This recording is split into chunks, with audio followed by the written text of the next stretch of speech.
And this is Allison. We're back to continue our book series on Harry Potter analysis books, and we just finished up with Nancy Solon-Villaluz's book, Does Harry Potter Tickle Sleeping Dragons?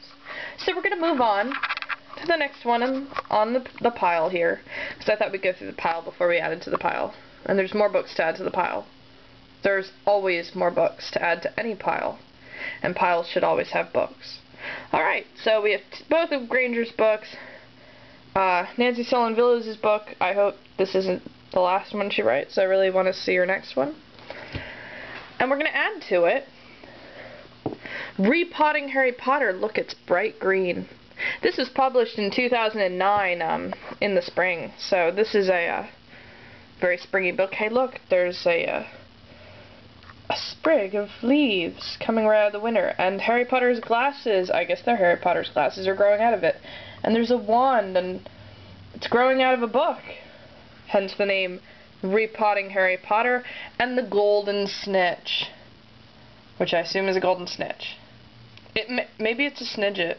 Maybe that's a real picture of a snidget. Who knows? Maybe this is magical. Okay, well, this book was written by James W. Thomas, who holds a PhD. I believe he's talking at Alcatraz. I could be wrong about this.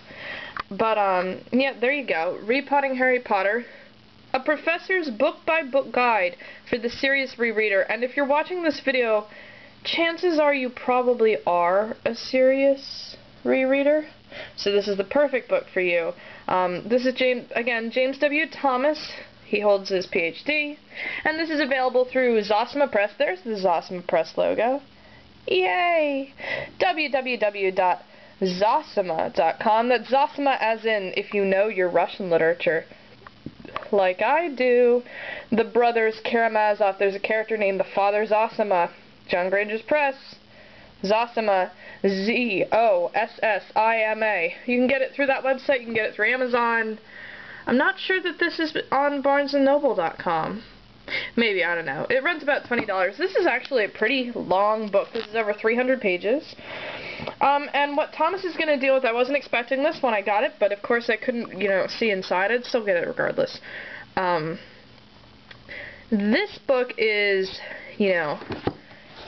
part by part on all of the Harry Potter books, and things like foreshadowing, hints, where different references are actually referring to where Rowling's taking her books to. It's tedious. You read the first chapter of this book and you're like, okay, that's sort of exhausting, and then you put it down. And then you read the next part of this book on Chamber of Secrets and you're like, okay, that's sort of exhausting, but it was more interesting. And it grows on you. Like the plant grows out of the book. You grow on this book as well. Or this book grows on you. That's what I meant to say, yeah. So again, 7 parts, because there's 7 books in the table of contents, an appendix, a bibliography, and a name and title index. His introduction's really awesome. I want to read you some of this. What you can basically call his defense of why someone with a PhD would be writing books about Harry Potter. It's really awesome. And there's a little part that, here it is. It's right near the end of the introduction. He writes the following. You'll just have to bear with me as I read it to you, because there's no other way for you to hear this. And this is the reason that you should buy the book, is probably for this intro. It says, in fact, since Book 7 was published and Rowling's story was complete, I have yet to find a single reader of all 4,100 pages who thinks the books are worthless or are vastly inferior to those famous fantasy worthies J.R.R. Tolkien and C.S. Lewis, august members of the famous Inklings. Many readers of Rowling, though, have an inkling, sorry, he likes to play puns with his words, that she is equal to or better than Tolkien and Lewis, but many non-readers remain so convinced that this is impossible, outrageous, and a sacrilege that they will remain Rowling non-readers forever, chronically impaired by Prubon, which is, you have to read the book, that's one of his abbreviations. Okay, let's get a few things straight. As a bona fide academic, because he has a PhD. No, he really is awesome. Okay. As a bona fide academic, a professor, a 30-plus year teacher and reader of literature, reader and rereader of more than a few books, including those of Tolkien and Lewis, I will tell you right from the start here in my introduction that I prefer the Potter books over those by Tolkien and Lewis. We agree on this. I think he's right absolutely on this.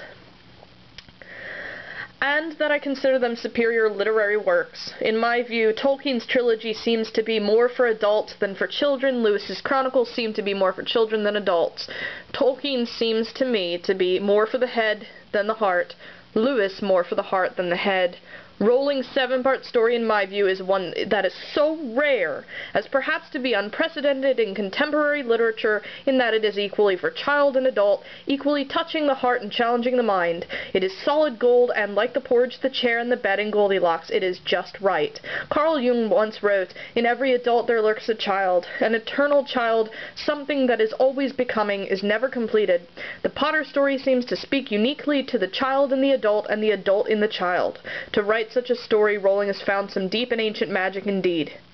And then he talks about Harold Bloom in the next, or Harold Bloom of Yale, and his talk about the Potter series. Haha. So yeah, awesome book, awesome intro, worth it just for the intro alone.